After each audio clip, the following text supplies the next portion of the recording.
me za ka cewa da Aisha wadda Allah ya halaita ta fita? Allah ya kira mata annabi ya ce wala tabarrujina tabarrujul jahiliyyatil ula, kada ku yi fita irin fitan jahiliyyan farko. Mun samu Aisha ta haura kumi ta kama hanyar Basra a matsayinta ta naɗa kanta komanda, ta jagoranci runduna ta ƙatta, ta shiga tsakiyar ƙatti a matsayin kwamandarsu ta yaƙi, waɗanda suke umurnuwa da umarninta. Ta afkan da ta'addanci a Basra, an karkashe musulmai da muminai a Basra da umarnin Aisha. Bayan Allah ce kar ta fita, ta fita, ta zama jagoran ƙatta, ta karkashe bayan Allah a Basra, wadda ta yarda cewa ta haddasa al'amurra bayan manzan Allah, kar a turbuɗe ta agun annabi Muhammad sallallahu alaihi wasallam a kai ta bakiya. Idan tana daga cikin asikil ya tarbi da alƙur'ani, ku amsa muna ya salafawa. So sikil ɗin da ake magana ahlul baitin nubuwa, ƙur'ani bai rabuwa da su ba su rabuwa da alƙur'ani. Wa ke min shakka Aisha ta rabu da alƙur'ani?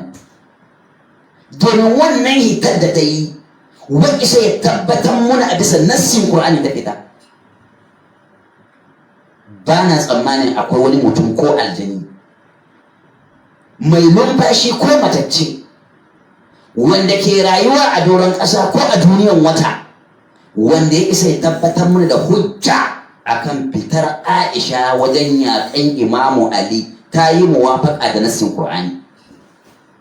Dole kai ta sallama fita ce ta ta'addanci, ta ƙetare iyaka, ta saban Allah. Annabi ya ce ba su rabuwa da Qur'ani, Aisha ta rabu da Qur'ani ta je yaƙan waliyullah Ali dan Abi Talib alaihi salam. A gabanta a kame muminai sabaja ba kwara 70 a musu yankan rago a gaban idanuwanta.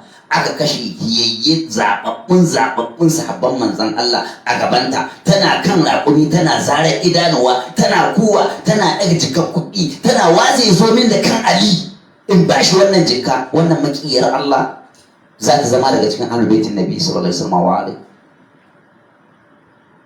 Ku juya wannan baitin ba na wannan kafiyar bane. As-sigil baya canzuwa da ma'anansa sai gun iyalan gidan manzon Allah, dan su an ka gwama da me da alqur'ani. Shi qur'anin nan ba la ya'tihi al-batil min bayni yadayhi wala min khalfihi, tanzilun min hakimin hamid. Sai aka ce ga wata al'umma ko ga wani yankin jama'a a cikin al'umma waɗanda su ba saran qur'ani, sai ka juya ma'anan cewa waɗannan mutane da ake nufi iyalan gidan annabi ne, ka kai shi zuwa ga matan annabi. Sai mu samu a matan annabi wasu su saba alqur'ani ne. Ga aya yana cewa in tatuba ila Allah faqad sadat qulubukuma. In ma Aisha da Hafsa su tuba zuwa ga Allah, zukatansu ya karkace. Ta aka za a yi waɗanda alqur'ani Allah ya faɗa mana zukatansu sun karkace, ba mu kuma samu ayar sun tuba ba, ba mu samu ayar zukatan sun dawo kan hanya ba. In akwai a bamu, kuma a kira su a waɗanda ake dindindin waɗanda annabi ya bar muna halifofi waɗanda riko da su ba a bata. Ƙarya kake wallahi. Duk rundunan Aisha batattu ne, duk wanda an kashe a rundunar Aisha ɗan wuta ne. Wallahi jahannama yake, haliyan yana jahannama. Duk wanda ya ɗauka kofi ko mashi ko kibiya ya bi Aisha ya kan Ali, wallahi yana jahannama. Ɗalaha ko waninsa, Zubairu ko waninsa, ta rabu da Allah, ta rabu da manzan Allah, ta rabu da alƙur'ani zahiri.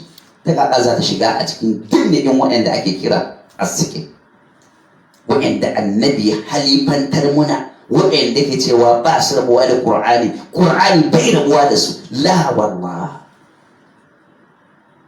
dole ka yadda cewa wannan asikin din baya ɗambaruwa ko ɗabbaƙuwa akan wasu sai iyalan gidan annabta, wanda hakan ya nuna su ma'asumai ne daga ɓata. Sannan dan haka riƙon ƙur'ani da su yana tsare al'umma daga ɓata da inhirafi. Ƙur'ani ya tabbatar, manzan Allah ya tabbatar, zahiri a biki na tahiyan rayuwarsu ya tabbatar da ba su rabuwa da alƙur'ani. Amma annawasib alkafaratul fajra sun ƙi su karɓi haƙiƙa wadda take tabbatatta da nassin Qur'ani, tabbatatta da nassi daga manzan Allah sallallahu alaihi wa alihi wa sallam. Suka juya awraq, suka yi khalt bainal habil wan nabil, suka ɓatan da al'umma, suka raba su da begiya da gidan manzon Allah. Sai ka joni mai rubabban kwakwalwa yana wai ahlul baiti wa sahaba. Ana maganan yariba, kana maganan dogari, ana maganan iyalan gidan annabi allazi azhaba Allahu anhum ar-rijsa wa taharahum tatheera. Ka zo mana da maganan wani wanda Allah bai yi mai wannan alƙawarin ba, Allah bai saukan da ayin yayi mai wannan wankin ba. Ajal